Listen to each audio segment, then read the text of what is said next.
Hey everybody, welcome to the GMG review. Today we're reviewing the latest Battletome for Warhammer Age of Sigmar, the Hedonites of Slaanesh. in I guess the quest for ever more complicated titles, the Hedonites of Slaanesh Chaos Battletome is now out, and it adds a bunch of new figures, specifically a bunch of new heroes, a brand spanking new plastic kit for the Greater Demon of Slaanesh, and some other really cool sort of like character-driven stuff to the army list. It adds on to the two-player starter set, the demonic one with Khorne and Slaanesh that was released earlier this year, and gives us a nice sort of like top-up, I guess, to the faction. So you've got Blades of Khorne for the I guess mortal and demonic followers of Khorne. You've got the Maggotkin of Nurgle for all the Nurgle stuff, and now you have the Hedonites of Slaanesh, and sorry, you have the Archonites of Tzeentch too, I guess. So this is rounding out the 4 Chaos Gods, all having their own Battletome. There isn't really any cool new mortal stuff for Slaanesh, so you don't really have a equivalent, I guess, to things like the Blight Kings and the Wrathmongers and all the quasi-demonic, not quite human mortal stuff that the other gods have access to. But you do get some cool new big models, a couple cool new characters, and some re-envisionings of some classics like the Mask. So let's take a look at the book. As always, well, not as always, now as is now tradition, I'll be not really focusing on the War Scrolls so much, except for the new ones, because you can go and look at them all in the AOS app right now. As you see this, the reviews go up around the same time as the app gets updated. So if you don't see them, update your app, and you can check out all the changes. There are some things that have changed in the existing War Scrolls, so be sure to peruse them pretty closely. You'll see as I go through my gold Sharpie, as I've marked some changes of things that have just been added or changed. So yeah, let's dive into it right now. All right, so here it is in all its glory, the Chaos Battletome Hedonites of Slaanesh. Let's take a look and crack it open. So this is basically the equivalent of, as I said earlier, the Blades of Khorne, Maggotkin, or Archonites of Tzeentch books, adding in a bunch of new stuff, so some cool new characters, this beautiful new Greater Demon model. It's also a special character Greater Demon, and just a host of new rules, allegiance abilities, artifacts, command traits, 3 different hosts, you know, all the good stuff you want in a Battletome. So what you get in the very beginning, the They Who Seek Excess bit in here, is the TLDR version of the whole story of how Slaanesh comes to be like just glutted on souls after the end of the world that was, captured by the elf gods and kept basically in chains, and has all these like souls extracted from him while he's, you know, just all torpid basically and drunk on soul matter as all the elves start to come out. Touches a little bit on the different places, the fiendish paradises where the Slaaneshi cultists live, and also things like the invaders, predators, and godseekers, which is the 3 different hosts. You get about 2 pages on each, which is nice. It's really kind of focusing on the current events of Slaanesh and sort of what's been happening to you know, keep him locked up, and how he's getting out, and what's going on with the different sort of like mortal and demonic factions that are vying for his attention. And then just sort of like what he's all about and his jam. Then you've got your basic rundown of all the different characters. So all of the background bits basically on, where is it? The named folk who are in here. So like Shalaxi Hellbane, the Special Keeper of Secrets gets their own section. And the whole jam with Shalaxi, sorry, is that I think it's like it's sort of the Huntress basically, and it's so like these are actually supposed to be antennae. It's so in tune with its prey basically that it never stops hunting. It's got kind of a Terminator thing going on. It hunts anyone. It hunts mortals, it hunts demons, it hunts whoever, and sometimes it does it by itself, sometimes it does it being like followed by a host who are just there like waiting for the excruciation of the kill. My favorite bit in the background for Shalaxi is that when it arrives, it speaks this like perfect challenge, so you can't refuse to fight it. You're not ever going to run away. Basically, once you're caught, it says exactly the right thing to make you stand your ground and fight. So I thought was like a cool little kind of like snippet of background. And then you get background on every other character, so like Heralds of Slaanesh, what's going on with them, all the daemonettes, the different chariots. There are so many chariots because there's like exalted chariots, hellflares, and like a character version for each one too. It's bananas. They got like 6 different chariots. The new Seekers, Fiends, and Hellstriders. You can see here the endless spells as well. There's demonic endless spells. And there's a terrain bit as well. There's a special sort of like relationship between Slaanesh and the Idoneth too, which is explained pretty well, because one of the only places you can hide from Shalaxi is in the bottomless abyss, the no sensory abyss at the bottom of the Idoneth territory, which leads to some interesting sort of like conclusions as to maybe why they're there. Hiding from Slaanesh in a place where Shalaxi can't find them. Of course, some beautiful color sections. That's Shalaxi Hellbane, the character greater demon. And then the basic Keeper of Secrets. I don't know why you would ever not take the Grasping Hand on this. There's a little dagger you can have on your greater demon that does an extra mortal wound or potentially D3 mortal wounds, but then the hand heals, which I think is what you want probably on a monster. Some of the other characters, you got the Infernal and Rapturous, the herald with the dude loom. I don't know how to describe it otherwise. It's the dude harp, the harp made out of a dude's, like, I guess like nerve endings basically pulled out. The Contorted Epitome, which is a it's like a mirror snake monster fighter thing with 2 heralds on it. Silask, the Vengeful Allegiance, which I think is really neat. It's a herald who's basically enraptured this massive mortal killer and kind of blaster masters their way. And then the new mask. And here's a gorgeous model. You got your Fiends, Heartseekers, actually, sorry, there is some like slightly mortal stuff in here, because I keep forgetting that the alt version of these is a mortal unit. These guys, what are they called? I can't remember. They were basically the Marauders on Steeds of Slaanesh from the world that was. Slaanesh, sorry, from the world that was. And you got your big plague carts. Some army pictures here of all the new plastics all together in one shot, which is pretty cool. It is a very pretty army. I mean, color-wise, it's very pretty. The paint jobs, obviously, the studio paint jobs are great. But it is a very, very, very nice, like, the golds and purples and pale skin tones are all really cool. I have a huge box of, like, 61 Diaz Daemonettes somewhere, and I was, like, super tempted to paint them. Because the only thing I don't like in this army, actually, like, model-wise, is the kind of 80s punk rock Daemonettes. I like the Juan Diaz medals, so maybe I'll paint them up and add all the new characters. I don't know. We'll see. Will I ever do a Chaos army? The answer is maybe. So we're into the basics now. Let's do some allegiance abilities. So when you play with the allegiance ability of Slaanesh, so you have to have all units in a Slaanesh army, basically. You get the Thrilling Compulsions as your battle traits. There's 3 different things in here. 3, plus that you can pick a host that all your units are going to get. First, you're going to get the Feast of Depravities. So this is neat. This is your version of like the Corruption Points or the Blood Tithe for Nurgle or Khorne. You can summon units of Slaanesh demons to the battlefield if you collect enough depravity points. Each time a wound or mortal wound is inflicted on an enemy model by an attack made by a friendly Slaanesh hero, or a spell cast by a friendly Slaanesh hero, and that enemy model is not slain, so this is the important one, you have to be wounded but not die. So basically it has to hurt. Then you earn a depravity point. In addition, every time a wound or mortal wound is allocated to a friendly Slaanesh hero and not negated, and that friendly hero is not slain by a wound or mortal wound, you receive 1 depravity point. So basically, causing pain earns depravity points, which I think is a really clever way of like putting the background into a game mechanic. It might be my favorite way of actually of like earning the points in this one.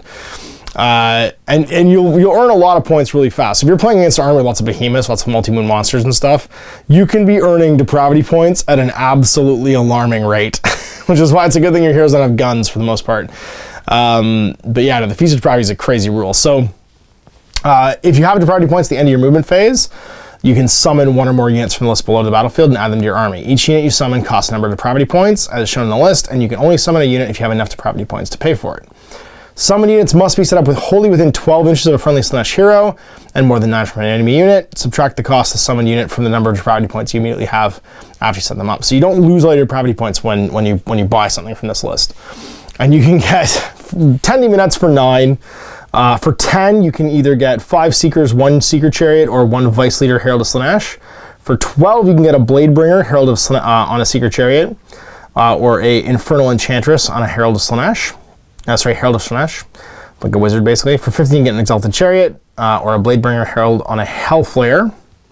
For 18, you get 20 Daemonettes or 3 Fiends, or 1 Bladebringer, Herald, and Exalted Chariot. For 18, you can also get a Contorted Epitome. And then for 25, you can get 30 Daemonettes. For 30, you can get 3 Secret Chariots. Or for 30, you can get 1 Keeper of Secrets. So if you can cause 30 wounds on multi-wound things and have them not die, so like the things you don't want to be attacking are like 2-wound units, right? Because you're only ever going to earn 1 depravity point from attacking that unit, basically, because it has to not die. Because you total damage apply it all, and if there's 1 like Stormcast still standing with 1 wound left, you'd earn a depravity point.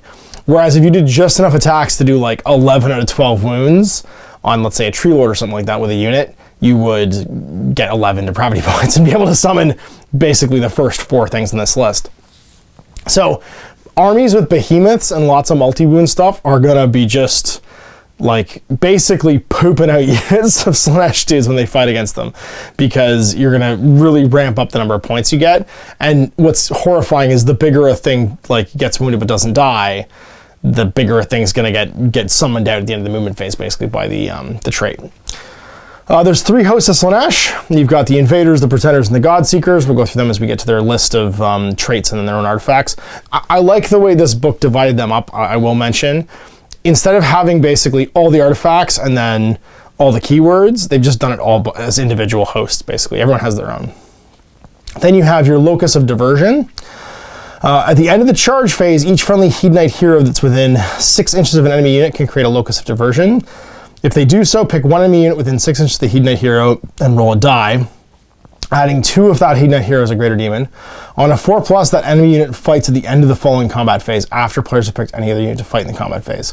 You cannot pick the same unit to be targeted more than once in the same charge phase, whether you're successful or not. So no do-overs. You roll once and hopefully it works. It's basically like the Tree Man Stomp, right? The Tree Lord Stomp to try and get you -1 to hit, except you fight last. If you have a rule that lets you fight first, then these 2 rules cancel each other out and you just get picked normally, basically. So this is all the other locuses on units that existed already in the army seem to be gone. So like the Fiends and the Daemonettes have lost their locuses. This seems to have kind of replaced everything. Euphoric Killers. Now this might be the craziest battle trait. Just a crazy battle trait. It's bananas. So if an unmodified roll to hit for an attack made by a melee weapon by a Chaos Slaanesh model is 6, it does 2 hits instead of 1.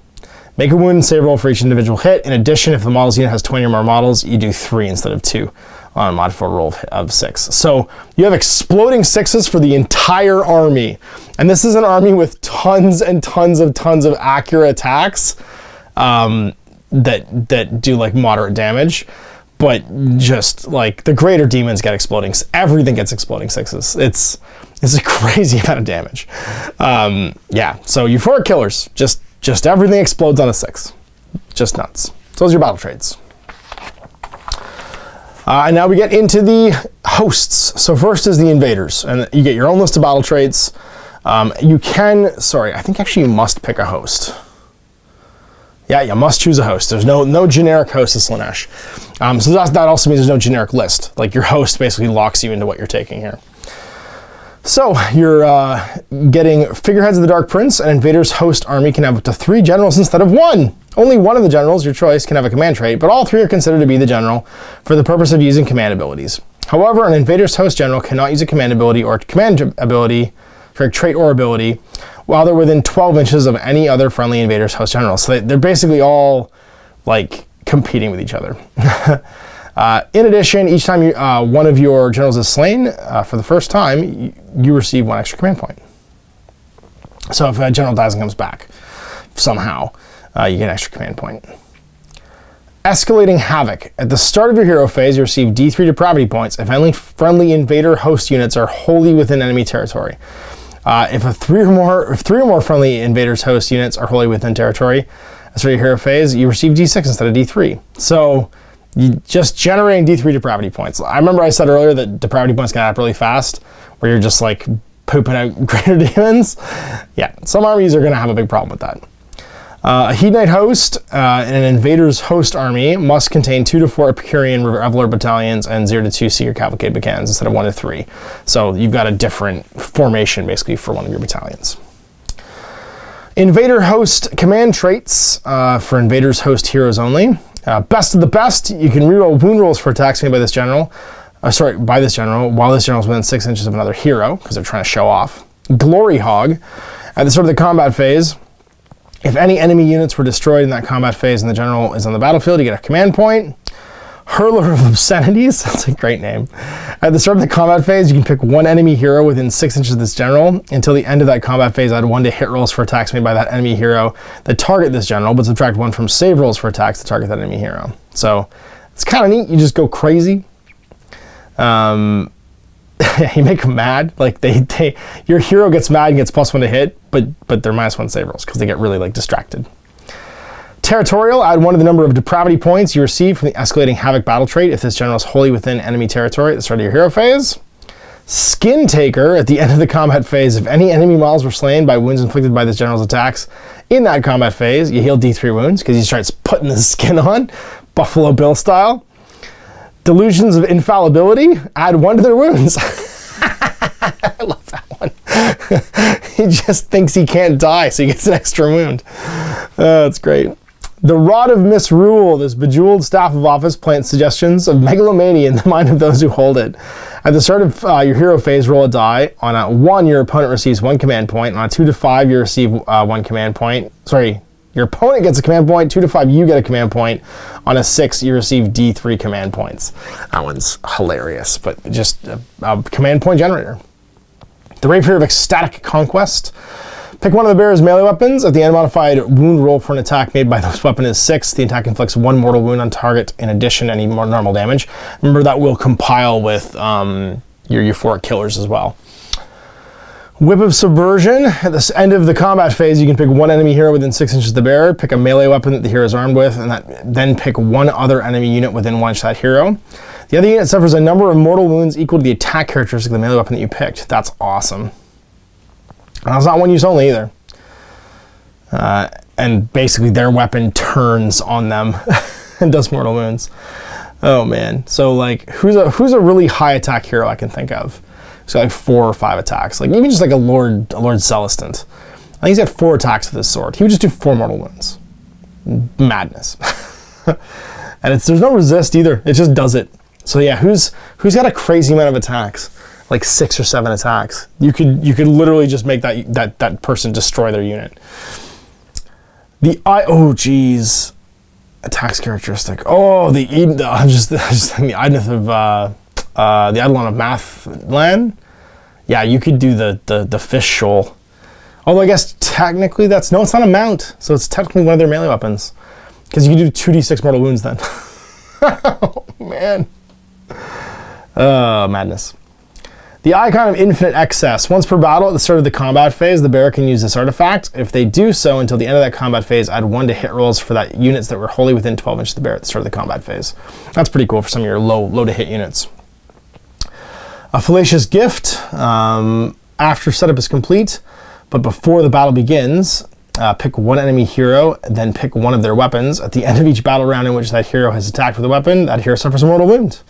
So the sword attacks and basically hurts them. The Beguiling Gem. At the start of the combat phase, pick 1 enemy hero within 3 inches of the bearer and roll 3d6.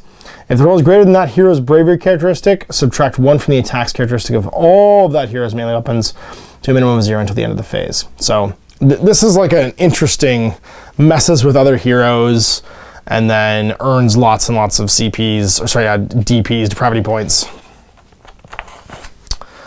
Pretender's Host battle traits. Magnificence made flesh. Heir to the throne. If the general of a Pretender's Host army is a hero, they have 2 different command traits instead of 1 command trait. If you randomly generate the traits, roll again if the second result is the same as the first. In addition, you can reroll hit rolls of 1 for attacks made with the melee and missile weapons of friendly Pretender's Host units while they have 10 or more models. So your big units reroll 1s, again, fishing for more 6s to try and double up your wound rolls too, which is cool. Your Pretender's Hedonite Host. A Supreme Sybarites battalion in a Pretender's Host army must have only 1 Chaos/Hero instead of 3 to 6. So no extra heroes. And then Warlord Supreme. At the start of your hero phase, you receive D3 depravity points. If your general is within 3 inches of any enemy units. If your general is within 3 inches of 3 or more units, you get D6 instead of D3. So this is the one with the general wants to be the best and be up front. Aspects of the Perfect Liege, the Pretender's host hero general only. Strength of Godhood, once per combat phase. In step 4 of the attack sequence, you can add D3 to the damage inflicted by one successful attack made by this general. Monarch of Lies. At the start of the combat phase, pick one enemy hero within 3 inches of the general. Subtract 1 from the hit rolls for attacks made by that enemy hero in that phase. True Child of Slaanesh. At the start of the first battle round, before determining which player has the first turn, roll 6 dice.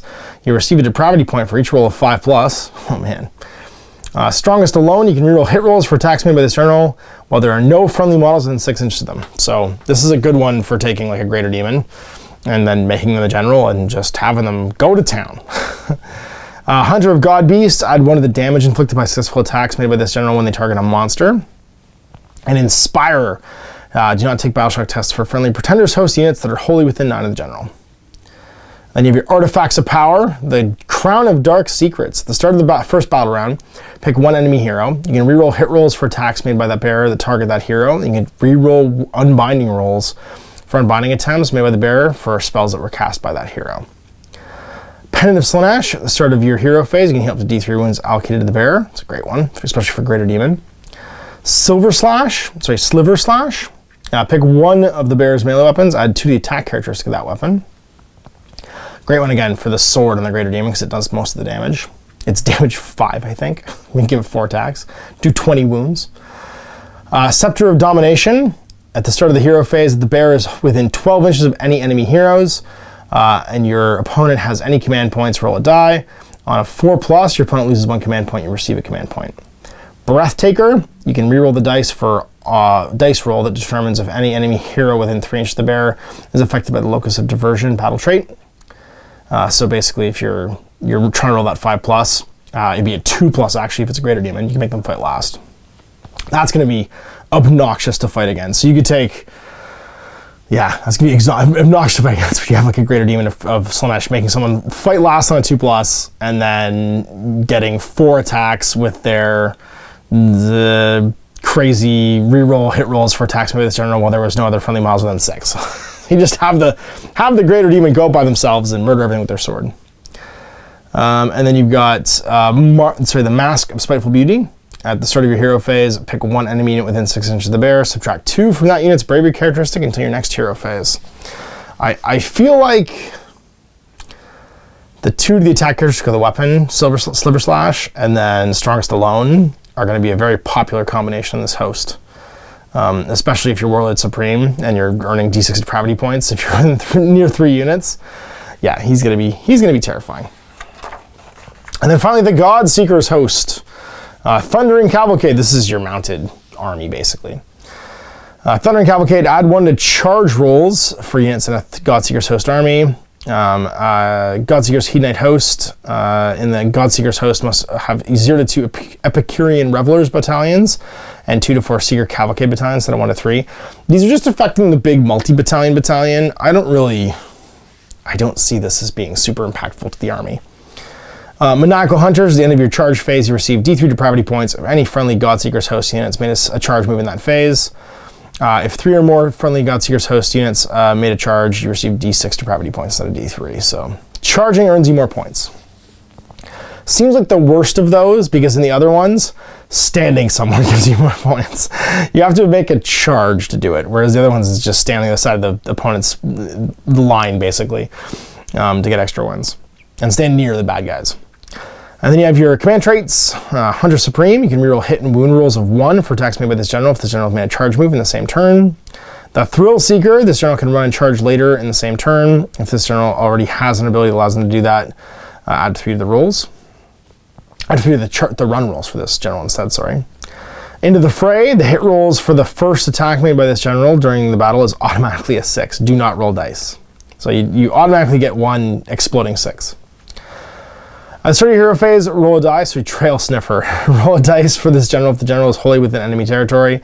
On a 3+, add 1 to the attack characteristic of this general's melee weapons until your next hero phase. So you can just get an extra attack on a 3+. Not as good as just +2 attacks all the time. Symphoniac, at the start of the combat phase, roll 1 die for each enemy unit within 3 inches of the general. On a 2+, enemy suffers a mortal wound. Speed Chaser, this general can retreat and still charge in the same turn. And then your Artifacts of Power, Cameo of the Dark Prince. Once per battle at the start of your hero phase, the bearer can use this artifact. If they do so, you receive 1 command point, and until your next hero phase, you don't have to take battle shock tests for friendly Slaanesh units wholly within 18 inches of the bearer. It's your little locket with Slaanesh's face in it, and you open it up and you look at it and everybody gets excited. Girdle of the Realm Racer. There had to be a magic girdle, right? Slaanesh in a magic girdle. Actually, I would say this is the most girdle-heavy army that's probably in any Warhammer game. There's a lot of girdles. Subtract 1 from the wearer's wound characteristic. In addition, the bearer can fly. So you're -1 wound because the girdle gets cranked down tight, but you can fly. Oh, this book is horrifying. The Threnody voice box. At the start of the combat phase, you can pick 1 enemy hero that's within 3 inches of the bearer. Subtract 1 from the attack characteristic of melee weapons used by the hero to a minimum of 1 until the end of that phase. The Lash of Despair. At the start of your shooting phase, you can roll a die for each enemy unit within 6 inches of the bearer. On a 4+, take a mortal wound. That's pretty good, actually. If you're fighting a lot of units, like I know against Owen's Goblins, he's got so many heroes standing around. Just being able to put up a bunch of 4+ mortal wounds is crazy. Enrapturing Circlet, enemies units within 3 inches of the bearer cannot retreat. In addition, at the start of your hero phase, roll a die for each enemy unit within 3. On a 2+, to take a mortal wound. And then the Bindings of Slaanesh. At the start of your combat phase, you can pick 1 enemy hero within 3 inches of the bearer and roll 2d6. If the roll is greater than the enemy hero's move characteristic, subtract 1 from hit rolls for attacks made by that hero until the end of the phase. In addition, if the roll is greater than the enemy hero's wounds characteristic, they take d3 mortal wounds. And we're on to our magic, so some spell lores. So there's Slaanesh Demon Wizards, Greater Demons, and then Mortal Slaanesh Wizards only. So basically, if you're gonna use this book in conjunction with all of the mortal stuff with the Mark of Slaanesh, then they can take these. So first, Slaanesh Demon Wizards only. Lash of Slaanesh. Lash of Slaanesh has a casting value of 5. If successfully cast, pick 1 point in the battlefield within 12 inches of the caster that is visible to them, and draw an imaginary straight line 1 millimeter wide between the point and the closest part of the caster's base. Roll dice for each enemy unit passed by this line. On a 4+, take a mortal wound. And sorry, model, not unit. So if you can do a big line, basically hitting tons of models, it's lots of 4+ mortal wounds. The Pavane of Slaanesh has a casting value of 7. If cast, pick an enemy hero within 6, invisible to them, and roll a number of dice equal to that hero's move characteristic. For every 5+, take a mortal wound. So the faster they are, the more they can dance, the more they break their own bones.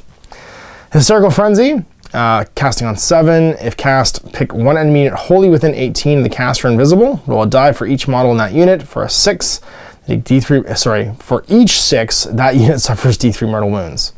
Holy moly. Holy moly. Pick 1 enemy unit wholly within 18 invisible. So I could hit Owen's 60 goblins and do 10 D3 mortal wounds to them. Whoa. That's crazy. Yeah, 60 goblins on average would take 10 D3 mortal wounds from that one on a 7. I mean, diminishing returns, right? Because the unit gets smaller, but still, that is a crazy spell. Soul Slice Shard, casting value 5. If cast, pick an enemy within 18 invisible and roll 2d6. If the roll is higher than its bravery characteristic, that unit suffers a number of mortal wounds equal to the difference between the bravery characteristic and the roll. So almost like a Banshee Scream. Phantasmagoria, casting on 7. Pick 1 enemy unit within 18 of the caster, invisible to them, and roll 6 dice for every 5+ until your next hero phase. Subtract 1 from its bravery to a minimum of 1. So you just break their brains. Now you do that one, and then you do this one. Sorry, whoever you are, your courage is now 0. Born of Damnation has a casting value of 5. If successfully cast, pick a friendly Hedonite hero within 6 inches of the caster that's visible to them.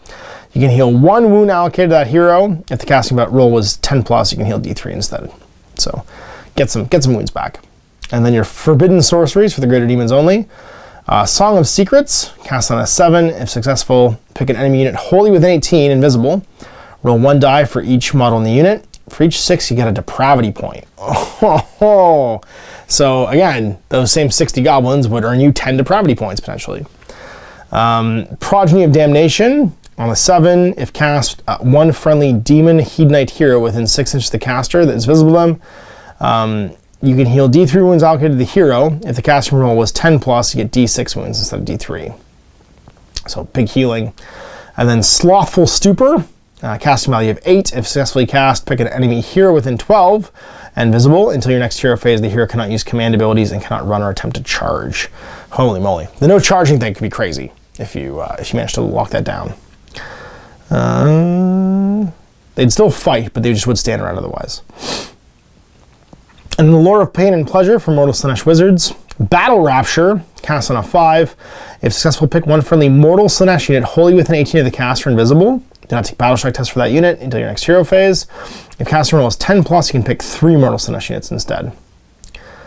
Dark Delusions, cast on a 5. If successful, pick one enemy unit wholly within 18 of the caster that's visible to them, and roll 2d6. If the roll is equal to or greater than the unit's bravery characteristic, add 1 to the hit rolls for attacks that target that unit until your next hero phase. And then Hell Shriek has a casting of 5. If successful cast, roll a die for each enemy unit within 6 inches of the caster. On a 5 plus, that unit suffers a mortal wound. And there's all your spells and magics. Now on to the Fane of Slaanesh, which I don't know if I'd seen spoiled anywhere. I'd seen the endless spells, but I hadn't seen this until I opened the book. And this is the cool new terrain piece. And it's basically a pile of glittery metal to please Slaanesh, and that's it. And interestingly enough, it has the character Greater Demon's face peering out of it. So you get one for free. After territories have been chosen, before armies are set up, you can set it up wholly within your territory and more than 3 from any other terrain features or objectives, so it can't be near an objective, which I think is interesting. Sorcerer Scenery rules, Power of Slaanesh, sorry, it's a single terrain feature, it's an obstacle. Power of Slaanesh, if you spend depravity points to summon a unit on the battlefield, and they're set up within 12 inches of this terrain feature, you receive D3 depravity points after they're set up. So you get a refund on your depravity points, which is kind of cool. Damned Conduit, at the start of your hero phase, you can pick one friendly Chaos Slaanesh hero within 6 inches of the terrain feature to make a sacrifice. If you do so, the hero suffers a mortal wound, and he has to roll. On a 1, nothing happens. On a 2 plus, you can reroll hit rolls for attacks made with that hero until your next hero phase. If that hero has an artifact of power, they can sacrifice that instead of suffering a mortal wound, and if they do so, again, roll a die. It destroys your artifact of power. On a 1, nothing happens. On a 2 plus, you can reroll hit rolls for attacks made by that hero for the rest of the game. And that's pretty neat.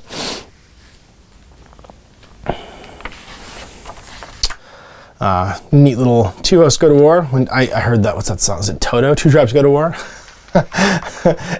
There's a great movie called Doomsday that has that song playing at like the most inappropriate time when like cannibal people are chasing like special forces guys through post-apocalyptic Scotland. Whenever I think of that song, that's the only thing I think of now.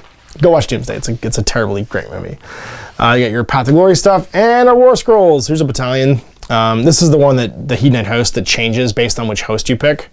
And it's typically 1 Supreme Cyberite, 1 to 3 Epicurean Revelers, and 1 to 3 Seeker Cavalcades, so just the baby ones put together. And you get the Transcendental Warriors.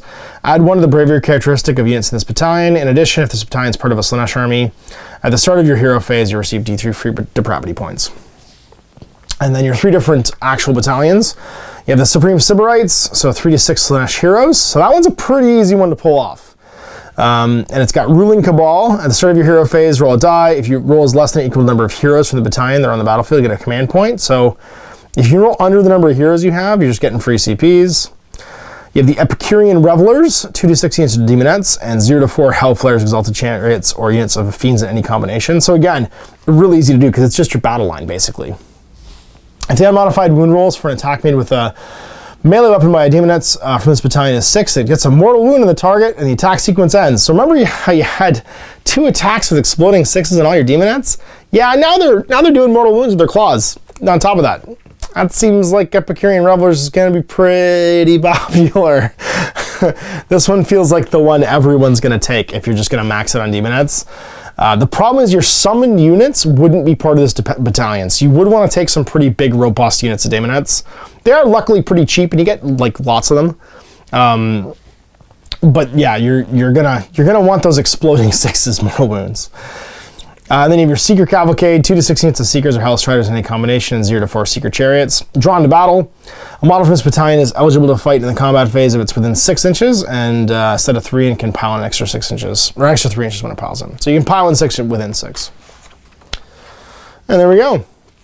So let's talk about some of these sweet, sweet new War Scroll battalions. Keeper Secrets has changed pretty drastically, but the big things are it's got more weapons than its basic weapons that it had before. So 14 wounds, 4+ save, bravery 10, and its move starts at 14. Yeah, it's pretty horrifying. In addition, it's also armed with one of the following. It's got a Great Blade and Impaling Claws automatically, and it can choose either a Ritual Knife, a Sinistrous Hand, a Living Whip, or a Shining Aegis. I think the Sinistrous Hand is probably the most important one.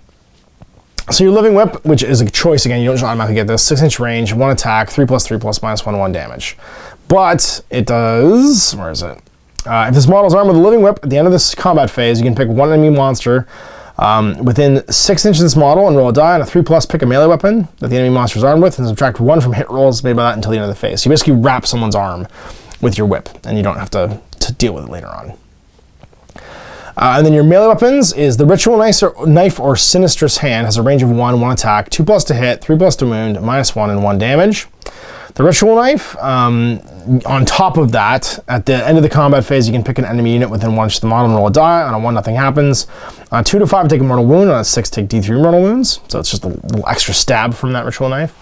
But the hand, if this model is armed with a Sinistrous Hand at the end of the combat phase, if any enemy models were slain by wounds inflicted by this model's attacks, not that weapon, but any attacks, you can heal D3 wounds allocated to the model. If any enemy heroes were slain by the wounds, you get D6 instead. Basically, you pull someone's heart out and eat it. For a 14 wound monster, that seems like the most important one. Then you've got your Elegant Great Blade, which is the all-the-time one you have. It's 2-inch range. It has, I believe, 4 attacks at start. Yeah, that's right. 3s and 3s, that's right. -1 and 2 damage, flat. And then the Impaling Claws, which are super sweet and do 5 damage when you've not been wounded. That's the one you're going to want to buy the 2 extra attacks for with your artifact, because you could do between 20 and, if you rolled 4 6s, 80 wounds with that thing if you got 4 attacks and you got 4 exploding 6s. Yeah. No, wait. 5 times. No, sorry. It would be, if you hit with 4, you get 5, you get 20, and then 40 wounds, sorry, if you got all your exploding 6s. And it goes down pretty fast, actually, as you get wounded. So you want to stay healthy, because this model is way more dangerous when it's healthy. And the last option is going to be the Impaling Claws, the Shining Aegis, the Aegis that you can get, which is your shield. If it's armed with the Shining Aegis, roll a die every time you allocate a wound or mortal wound to it. On a 6+, it's negated. I almost wouldn't want that, because you're going to lose depravity points from it. You want to take wounds and not die, and then heal them back again. So I feel like the Shining Aegis is probably, I mean, late game, if you're just trying to not die, kind of important, but you'd rather just be able to take the wounds and then heal them back after you kill somebody, because you're earning depravity points that way. It's the least attractive option, I'm pretty sure, from all the ones you can take. And then you are a wizard. You're a wizard, Harry, and you can attempt to cast 2 spells and attempt to unbind 2 spells in every hero phase. Arcane Bolt, Mystic Shield, and Cacophonic Choir. Plus you have access to your own demon and the greater demon ones. Cacophonic Choir is a casting value of 6. If successful, rolled 2d6. Each enemy unit within 6 inches of the caster that has a bravery characteristic of less than the roll suffers D3 mortal wounds. So you just explode out mortal wounds, basically. And then your command ability, Excess of Violence. You can use this command ability in the combat phase. When it's your turn to pick a unit to fight, if you do so, pick one friendly Hedonite unit that was already fought once in that combat phase and wholly within 12 inches of the model with this command ability. That unit can be selected to fight for a second time if it's within 3 enemy models. You cannot pick the same unit to benefit this command ability twice. So if you have multiple greater demons, they can all fight twice if you have the CPs. And you might have noticed there's a lot of ways to get CPs with this army. Yeah. So then you've got all of these extra special rules too. Sorry, Dark Temptations. At the start of the combat phase, you can pick an enemy hero within 3 inches of this model and ask your opponent if they wish that hero to accept the temptation. If they refuse, they take D3 mortal wounds. If they accept, add 1 to hit rolls for attacks made by that hero. Then, at the start of the next combat phase, roll a die. On a 1 to 3, that hero no longer receives this modifier in their hit rolls. On a 4 to 6, they die. So you either take mortal wounds or get bonuses to hit and then maybe die on a 4+. And then Delicate Precision. If the unmodified wound roll for an attack made by this weapon, this melee weapon, this model is a 6. That attack inflicts a number of mortal wounds equal to the damage characteristic of the weapon used for the attack, and the attack sequence ends. Do not make a save roll. So, remember all those exploding claw attacks there? Yeah, if you roll 6 as the wound, those are just mortal wounds instead. So you could do 40 mortal wounds with this guy and have him fight twice. Yeah, Keeper Secrets seems pretty good. I think 4 Keeper Secrets armies might turn out to be a thing. But lots of Demonettes also doing mortal wounds. You could do a lot of mortal wounds in this army. It could be crazy. You get your new special character. This is Celeste. This is the Blaster Master, where she's staying on the top of the big mortal champion. Move 8, 9 wounds, 4+ save, bravery 10. It's a named character in a single model, armed with a scourging whip. So companion, Eski attacks with its Axe of Dominion. For rule purposes, Eski is treated as the same manner as a mount, so the person they're carrying. Deadly Symbiosis. When this model fights in the combat phase, you can pick either its Axe of Dominion or its Scourging weapon. You can make attacks with only that weapon. Then, after the players have picked any other units to fight, the model can pile an attack with the other weapon. And you roll hit rolls for attacks made with the other weapon until the end of that phase. So it's neat because basically it's a 2-unit single model.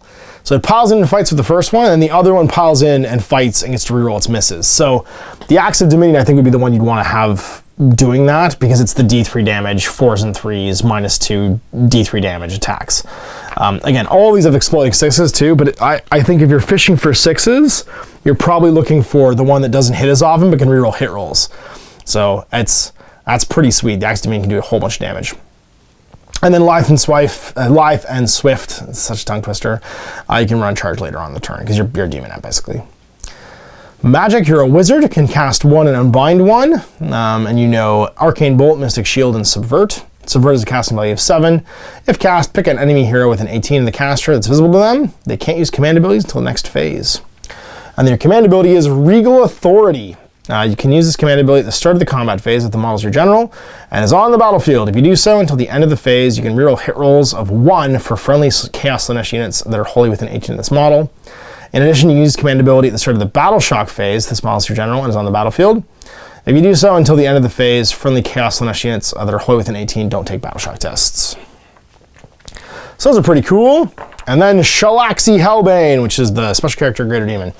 And I think we've got only like 1 or 2 more things to look at after this, is the rest of the new characters. So Shalaxi's basically got Greater Demon stats, 14 wounds, 4+ save, moves 14, bravery 10. It has all of the stuff. It's armed with Soul Piercer and Impaling Claws. In addition, it's armed with one of the following, a Living Whip or a Shining Aegis. So no crazy hand or dagger. So you get to pick, the Living Whip is, again, the same I think as the other Living Whip. So 6-inch range, 3s and 3s, -1/1 damage. And then grasps a monster's weapon. Soul Piercer, which is the sword, is 1 attack, 2+ to hit, and it's 2+ to wound when you're unwounded. And then -3 D6 damage. So that's a pretty awesome stab. And then Impaling Claws, 3-inch range, 2 attacks, 3+, 3+, -2, and is damage 5, just like the normal Greater Demon. Soul Piercer also, where is it? Has no additional rules. Nope. You have the Cloak of Constriction. Add 1 to save rolls for attacks made with the melee weapons by enemy heroes that target this model. So your 3+ save against attacks from heroes. Delicate Precision, once again, you do mortal wounds, you get a 6 to wound.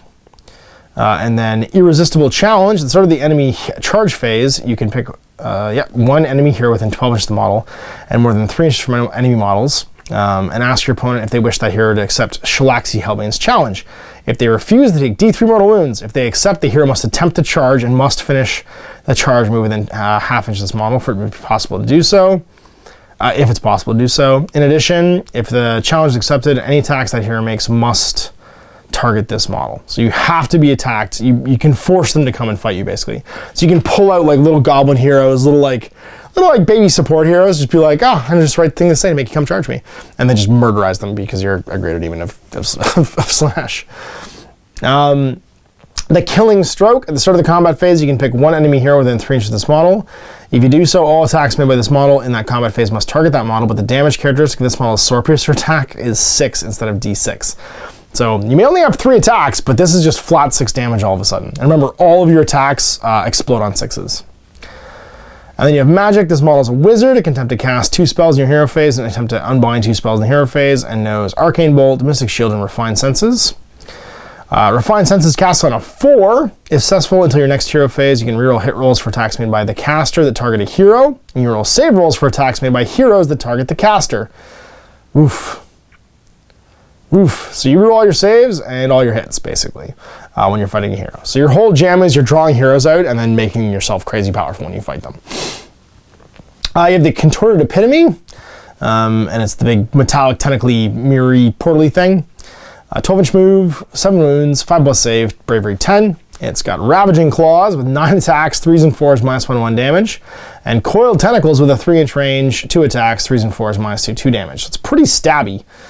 As the Gifts of Power, you can reroll casting and unbinding and dispelling rolls for this model. Swallow Energy. Roll dice each time you allocate a mortal wound to this model. On 2+, that mortal wound is negated. So it's almost immune to mortal wounds. Regular attacks, sure, whatever. It's got a 5+ save. But mortal wounds, no dice. Horrible Fascination. At the start of the combat phase, roll dice for each enemy unit that's within 6 inches of any friendly models with this ability. On a 4+, the unit fights the end of the combat phase after the players have picked people to fight. So just like your Stomp, basically, that all your heroes have. Magic. This model is a wizard. It can attempt to cast 2 and attempt to unbind 2. And it knows Arcane Bolt, Mystic Shield, and Overwhelming Acquiescence. Overwhelming Acquiescence is casting value 7. If cast, you can pick D3 enemy units within 24 of the caster invisible. You can reroll hit rolls of 1 for attacks that target those units until your next hero phase. So now you want to know how to jack up your Demonettes. That's how you do it. Demonettes throwing a million attacks, reroll all their 1s down to fish for more 6s. Ugh. Ugh. And the thing is that it doesn't have to, it's not an aura that you have to worry about because you're targeting enemy units to do it. You're picking out the enemies that you really want to fight this turn. So there's no one to stay next to, basically. You just need to move it nearby within 24 of the target unit, or make them come to you. The Infernal Rapturous. Now this one was already out. I think its stat line was released when that 2-player box set came out, so it's pretty much the same. But we'll just double check and go through the stats. Move 6 inches, 5 wounds, 5+ save. You get your Heartstring Lyre, your Cacophonous Melody, or Euphonic Blast. You can do one or the other. Yeah, they're pretty cool, but you have to decide which one you're gonna do each turn. So the Cacophonous Melody is 6 attacks, 3s and 4s, -1/1 damage, and then the Euphonic Blast is 24-inch range, 1 attack, 2s and 3s, -3d3 damage. So basically a sniper shot or a big blast. Your claws are okay, 3 attacks, 3+, 4+, -1/1 damage. And then Disruption, reroll successful casting rolls for wizards within 24 of any friendly models with this ability. In addition, if the rerolled casting roll is a double, they take D3 mortal wounds. Yeah. In addition, if the model can attempt to dispel, this model can attempt to dispel 1 endless spell at the start of your hero phase in the same manner as a wizard and adds +1 to the dispelling roll. So it kind of keeps you safe from endless spells. And then Harmonic Alignment, at the start of your hero phase, you receive 1 depravity point for every Infernal and Rapturous in your army, and part of a Slaanesh army. So that's the big new part, because that didn't have the depravity points until now. The Mask. 10-inch move, 5 wounds, 5+, 10 bravery, 6 attacks, 3s and 4s, -1/1 damage with its claws. Staff Masks. At the start of your hero phase, you can either add D3 the attack characteristic of this model's melee weapons until your next hero phase, or you can heal D3 wounds allocated to this model. And the Endless Dance. Yeah, this model is eligible to fight in the combat phase if it's within 6 inches. It can pile an extra 3 and can fly when it does so. In addition, you can roll hit rolls for attacks made by this model to target enemy units with a move characteristic of 10 or less, and you can reroll wound rolls for attacks made by this model to target enemy units with a move of 5 or less. So you're rolling everything against most units that are on the battlefield that are just like infantry. You can run charge. And Inhuman Reflexes, roll a die each time you allocate a wound or mortal wound to the model, and a 4+ is negated. You're too hard to hit because you're moving too fast and dancing. You get your Vice Leader, the Herald of Slaanesh. Ravaging Claws, basically the same as the Masks. Almost identical styling except for your move is 6 inches. Lightning Reflexes, you get a 5+ shrug, run and charge, and you're a wizard, cast 1, and unbind 1, and you know Arcane Bolt, Mystic Shield, and Acquiescence. I believe Acquiescence is the same as the previous one. And I think from here we're into existing units. Yep, all the existing units. I'm gonna let you guys go through the AOS app and check out all the things that have changed. The big ones, you'll see that Deadly Grace is gone. All your locuses were gone. So like the Fiends and the Demonettes, they don't have their locus abilities anymore. But for the Demonettes, And sorry, the other abilities that are gone are actually the ones that have been replaced with euphoric killers. So any unit in the army that had the ability to have exploding 6s on 6s to hit, the whole army has it now, so they just took those locusts away. Seekers and Hellstriders. So these are your, I think, only mortal units. Yeah. So these are your mortal units in here, which is the Hellstriders, the Chaos Marauders riding Fiends. Or not Fiends, Steeds of Slaanesh. And here's our endless spells. So we've got the Wheels of Excruciation. I wish it was just called the Wheel of Pain, because then it would just be the Wheel of Pain from Conan, but it's not. It's predatory, can move 12 inches and fly. Summon Wheels on a 5. Only Chaos Slaanesh wizards can attempt to summon it. If successfully cast, set up 1 Wheel of Excruciation wholly within 6, and then Swirling Death immediately moves when it's set up. And after it's moved, roll 6 dice for each unit that it has gone across to take a mortal wound. For each roll, it's less than the unit's unmodified save characteristic. So a 6+ save unit basically will take has a 5 out of 6 chance basically of taking a mortal wound. So throw it at goblins and just blender a bunch of them every turn. I don't know why goblins are on my brain. Probably because I've had to play Owen's Goblin Army a bunch of times now. You get the Mesmerizing Mirror. It's a single model, endless spell, and can move 6 inches and fly. You summon it on a 6. Only Slaanesh Chaos wizards can do it. Place it within 18 of the caster. Irresistible Lure. If a unit starts to move within 12 inches of this model, it suffers D3 mortal wounds unless it finishes the move closer to this model than it was before the move was made, and has no effect on Chaos Slaanesh units, because they already know they're pretty. Gaze not into its depths. After this model is set up, after this model has moved, roll 6 dice for each hero within 6 inches of this model. Roll a separately for each hero. For each 6, take a number of mortal wounds equal to the number of 6s that were rolled by that hero.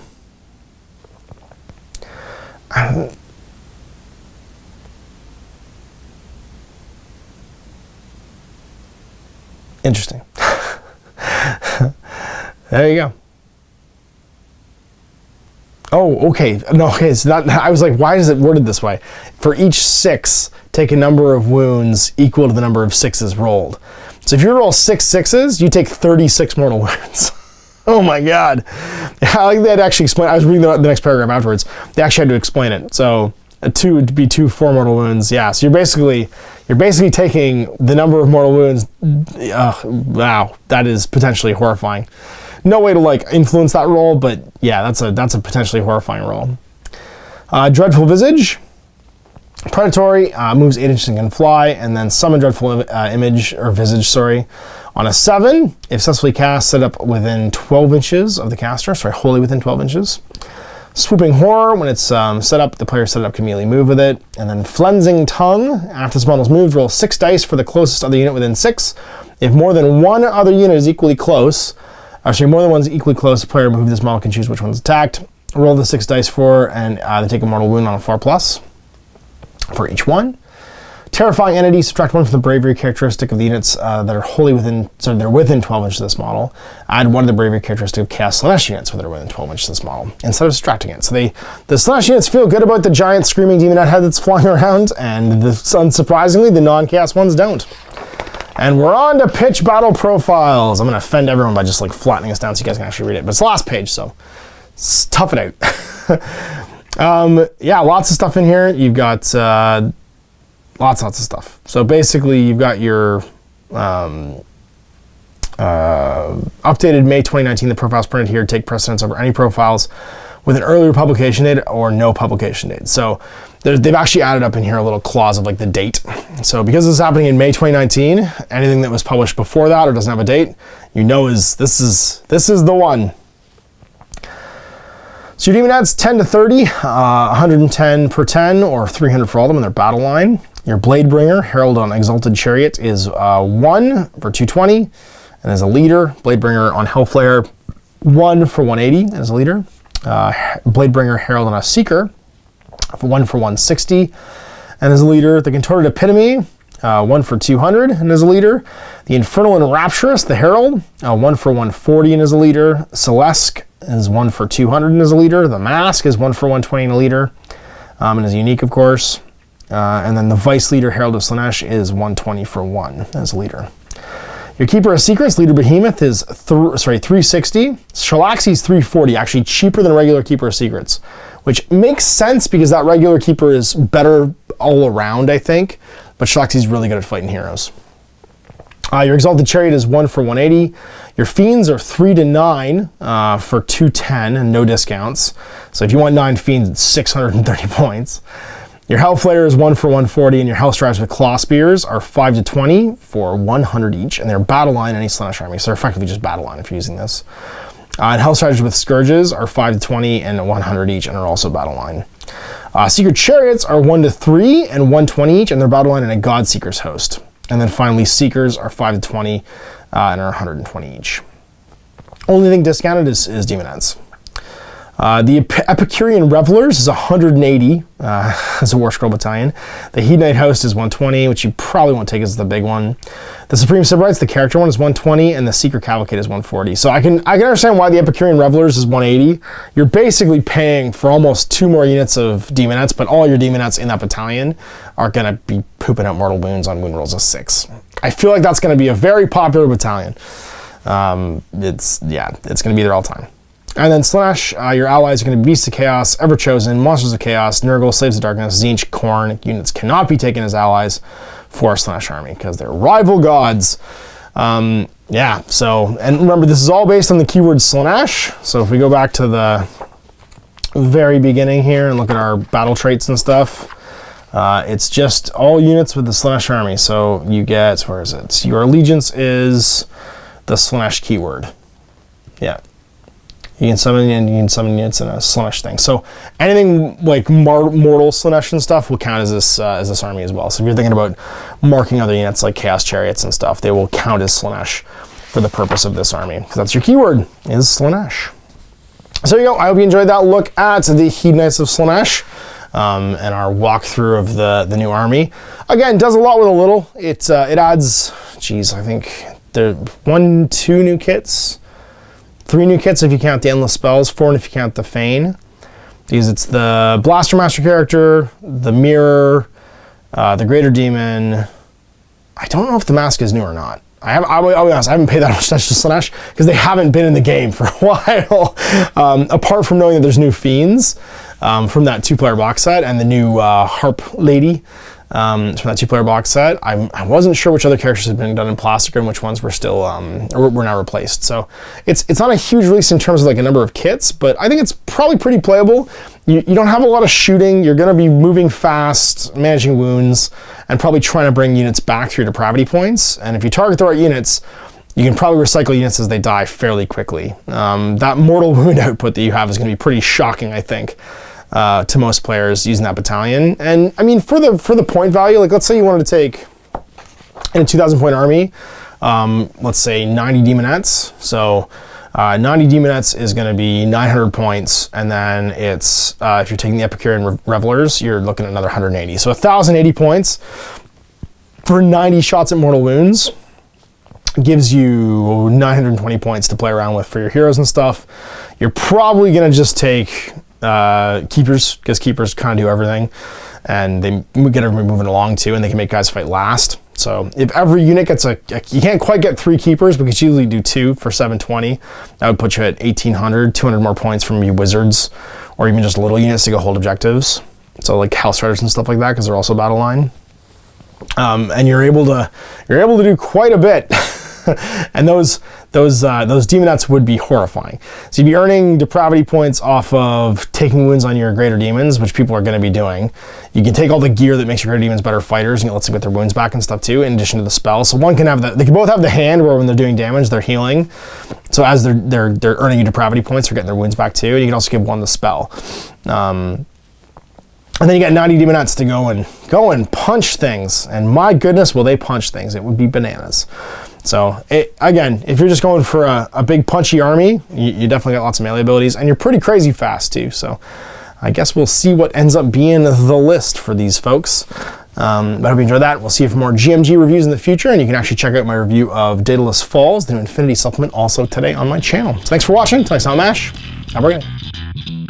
I hope you enjoyed that video. If you want to support the channel, of course, like and subscribe and hit the little bell below so you get notifications when I post future content. I do post stuff 7 days a week. If you want to support the channel further, you can, of course, buy a t-shirt through Spreadshirt, buy a measuring gauge or objective markers from Death Ray Designs, or, of course, most importantly, there is Patreon. Patreon is what makes all this possible, keeps the lights on, pays for the studio costs, pays for the equipment, model costs, and everything else, and most importantly, puts food in my kids' bellies and a roof over their heads.